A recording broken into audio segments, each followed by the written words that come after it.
Public में भी है कि उस बच्चे की बलि दी गई। अगर आप देखिए पोस्टमार्टम में कल मैं मौजूद था, वहाँ पे जो तथ्य सामने आया कि बच्चे का गला पूरा कटा हुआ था। एक 7 साल की बच्ची की ऐसी हत्या की गला ऑपरेट कर पूरा गला काट दे रहे हैं और सीने में कई जगह जख्म है। हमने यहीं आजमगढ़ में देखा कि पिछले दिनों भावापुर एक गाँव है, वहाँ पर कुछ मुसलमान अभियुक्त थे जिन्होंने एक छप्पर गिरा दिया। वहाँ पर हमने देखा कि बुलडोज़र फ़ौरन चला, अगले दिन आ गया। भारतीय जनता पार्टी जो सत्ता दल में उनके नेता, इन लोगों ने ये कार्रवाई की हुकूमत प्रशासन से मांग की और बुलडोज़र आया और उसका घर गिरा दिया गया। 7 साल का निर्मम हत्या की गई एक मासूम बच्चे की, जिसकी किसी से कोई दुश्मनी नहीं हो सकती थी। अगर परिवार की ये मांग है कि बुलडोज़र कार्रवाई हो तो बुलडोज़र की कार्रवाई होनी चाहिए। राष्ट्रीय उलमा काउंसिल के राष्ट्रीय प्रवक्ता तलहा आमिर रशादी हमारे साथ हैं और जो सिधारी क्षेत्र में, आजमगढ़ के सिधारी क्षेत्र में जो हृदय विदारक घटना घटी है, 7 साल के मासूम शाजेब की हत्या जिस तरह से की गई है, लगातार उस घटना के बाद से ही तमाम राजनीतिक दलों के लोग आ रहे हैं, पीड़ित परिजनों से मिल रहे हैं और शुरू से ही तलहा भाई इस पूरे प्रकरण में इन्वॉल्व हैं और परिवार के साथ लगे हुए हैं उनको न्याय दिलाने में। तलहा भाई, आज फिर आप आए हैं, आप थाने पे भी गए थे, तो पूरी जो घटना है उसमें अगर मैं आपसे पूछूं संक्षेप में पूरी घटना, तो किस नज़रिए से देखते हैं? देखिए, सबसे ज़्यादा अफसोसनाक है कि ये कौन लोग हैं, किस सोच और विचारधारा के लोग हैं कि एक 7 साल के मासूम बच्चे से किसी की क्या दुश्मनी हो सकती है। आपकी कोई राजनीतिक या कोई निजी रंजिश किसी से हो सकती है, आपके किसी से भी कोई बड़े से दुश्मनी हो सकती है, कुछ भी हो सकता है, पर एक 7 साल के मासूम बच्चे से किसी का कोई क्या विवाद हो सकता है। और इसीलिए आप देखिए कि जब से कल ये घटना सामने आई, समाज का हर तबका, वो चाहे किसी जाति का हो, किसी धर्म का हो, सबको इस बात का अफसोस हो। पूरा आजमगढ़ एक आवाज़ में ये बात कह रहा है कि ये जो घटना हुई है बहुत ही हृदय है, बहुत निर्मम हत्या, और जो कातिल हैं, इसमें जो लोग शामिल हैं, उन्हें सख्त से सख्त सजा दी जाए। और परिवार का भी ये कहना है कि सख्त से सख्त सजा दी जाए और हमारी भी यही मांग है कि सख्त से सख्त सजा दी जाए। और दूसरी जो कि परिवार पहले दिन से ये मांग कर रहा है कि बुलडोज़र कार्रवाई, तो बुलडोज़र का न्याय यहाँ पे भी होना चाहिए, ये परिवार की मांग है और यही हमारी भी मांग है। कल पुलिस ने 2 लोगों का एनकाउंटर किया, 2 आरोपियों का, और बाकी जो उसके परिवार के लोग थे आज सभी को जेल भेज दिया गया। लेकिन जो पीड़ित परिजन हैं वो कह रहे हैं कि हमें इंसाफ नहीं मिला, हमें न्याय नहीं मिला, हम संतुष्ट नहीं हैं। देखिए, जो कल पुलिस ने बड़ी तत्परता से काम किया और वो जो लोग थे, कल हम लोगों ने कप्तान साहब से भी मुलाकात की थी इस संबंध में, उन्होंने बहुत ठोस ये जवाब दिया था कि इस पे बहुत ही मजबूती से कार्रवाई होगी और एक नज़ीर इसमें सामने आएगी। और शाम तक हमने देखा कि 2 जो इसमें मुख्य अभियुक्त थे उनका हाफ इनकाउंटर हुआ और आज शाम तक हमने देखा कि जो बाकी परिवार के सदस्य थे सबको जेल भेज दिया गया। तो न्याय की एक प्रक्रिया होती है, न्यायिक तौर पर पुलिस ने बहुत तत्पर कार्रवाई की, पर जो परिवार की असंतुष्टि की आपने बात की, ये बिल्कुल उनकी असंतुष्टि अपनी जगह सही है, क्योंकि महिलाएं और जो बच्चियां थी और मोहल्ले के तमाम लोग कल ये मांग कर रहे थे कि बुलडोज़र कार्रवाई होनी चाहिए। अगर बुलडोज़र चल रहा तो बुलडोज़र तमाम अपराधियों के लिए चलना चाहिए कि कुछ चीज़ें देख कर ही चलेगा। हमने यहीं आजमगढ़ में देखा कि पिछले दिनों भावापुर एक गांव है, वहां पर कुछ मुसलमान अभियुक्त थे जिन्होंने एक छप्पर गिरा दिया। वहां पे हमने देखा कि बुलडोज़र फ़ौरन चला, अगले दिन आ गया। भारतीय जनता पार्टी जो सत्ता दल में उनके नेता, इन लोगों ने ये कार्रवाई की हुकूमत प्रशासन से मांग की और बुलडोज़र आया और उसका घर गिरा दिया गया।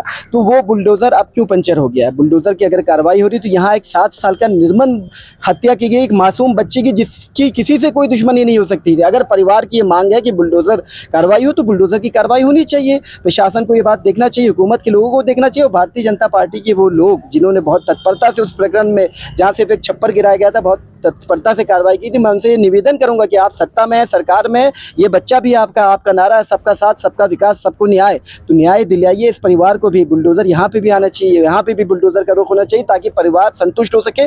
बाकी जो पुलिस का था, हमने देखा ये पुलिस कप्तान साहब ने और पुलिस ने बहुत तत्परता से यहाँ कार्य किया और आज जो बाकी अभियुक्त थे उनकी गिरफ्तारी हो गई। मैं पीड़ित पिता को सुन रहा था, वो कह रहे थे कि मेरे बच्चे की हत्या तांत्रिक क्रिया के दौरान की गई, तंत्र साधना के लिए की गई, बलि दी गई। और पुलिस की जो थ्योरी है या जो पुलिस का बयान है, पुलिस कह रही है कि अपहरण हुआ, फिर फिरौती मांगी गई और उसी के क्रम में ये घटना घटित हुई है। पीड़ित पिता ने कहा कि जिस किसी ने भी उसे तंत्र साधना के लिए प्रेरित किया, उकसाया, उस चीज़ को, उस क्रिया को करने के लिए कहा, वो आज भी खुला हुआ बाहर घूम रहा है। वो कल को किसी और को उकसाएगा, कल फिर किसी का लाल ऐसे ही मारा जाएगा। तो वो चाहते हैं कि पुलिस इस थ्योरी पे काम करे जो परिजन आरोप लगा रहे हैं, जो परिजन कह रहे हैं कि तंत्र साधना की बात कर रहे हैं। तो क्या आप लोग पुलिस से ये मांग करेंगे, पुलिस के उच्च अधिकारियों से मिलेंगे इस प्रकरण को लेके, ताकि जो उनका पॉइंट ऑफ व्यू है उसके ऊपर काम हो सके? बिल्कुल, अगर परिवार को किसी तरह का ये है संशय की इस तरह की चीज़ें हुई, और ये बात मोहल्ले में और लोगों में भी, आम पब्लिक में भी है कि उस बच्चे की बलि दी गई। अगर आप देखिए पोस्टमार्टम में कल मैं मौजूद था, वहाँ पे जो तथ्य सामने आया कि बच्चे का गला पूरा कटा हुआ था। एक 7 साल की बच्ची की ऐसी हत्या की गला अपरेट कर पूरा गला काट दे रहे हैं और सीने में कई जगह जख्म है। तो ये चीज़ें लग भी रहा है कि इस तरह का कोई तंत्र मंत्र या इस तरह की कोई बलि देने की चीज़ें की गई है। तो अगर ये संशय है परिवार को, तो हम लोगों ने कल एसपी साहब से ये बात स्पष्ट रूप में कही थी। उन्होंने आश्वासन भी दिया है कि जांच जो होगी वो हर तथ्यों पे होगी, हर एंगल से होगी। तो हम थोड़ा समय देना चाहिए हमें उम्मीद है कि अगर इस तरह का कोई तथ्य है तो सामने आना चाहिए। और अगर इसमें और लोग शामिल है, जो बात आपने कहा कि अगर जो लोग इसमें हैं वो अभी भी आज़ाद घूम रहे हैं, तो ये बिल्कुल पूरे आजमगढ़ के लिए खतरे की घंटी। कभी हमारे जनपद में इस तरह की चीज़ें कभी इससे पहले हमने न सुना न जाना। अगर इस तरह की बातें, तो हम सबके पास बच्चे हैं और सबके बच्चे गैर महफूज हैं। तो इस पर पुलिस से मेरी मांग है आपके जरिए पे, और ज़रूरत पड़ेगी तो 2-4 दिन बाद हम लोग फिर कप्तान महोदय से मिलेंगे और इस बात को रखेंगे, आईओ से भी मिलेंगे, इस बात को रखेंगे कि हर एंगल से जांच हो। इस बात पे भी देखा जाए कि अगर इस तरह की कोई चीज़ है तो जो लोग इसमें शामिल है उन्हें सख्त से सख्त सजा मिलनी चाहिए, और वो सजा मिसाली होनी चाहिए। आइंदा कोई इस तरह की हिम्मत ना कर सके। पीड़ित पिता ने यह भी कहा कि मेरे मोहल्ले के तमाम लोग, चाहे वो हिंदू हो चाहे मुसलमान हो, सब लोग इस वक्त मेरे बुरे समय में साथ में खड़े हैं। तो ये बात कहीं ना कहीं इस बात को परिभाषित भी करती है कि यहाँ का माहौल बड़ा ही सुकून वाला था, और इन सब के बीच एक राक्षस रह रहा था जो लॉरेंस बिश्नोई जैसे गैंगस्टर को अपना आदर्श मानता है। उसकी तमाम तस्वीरें वायरल हो रही फेसबुक की।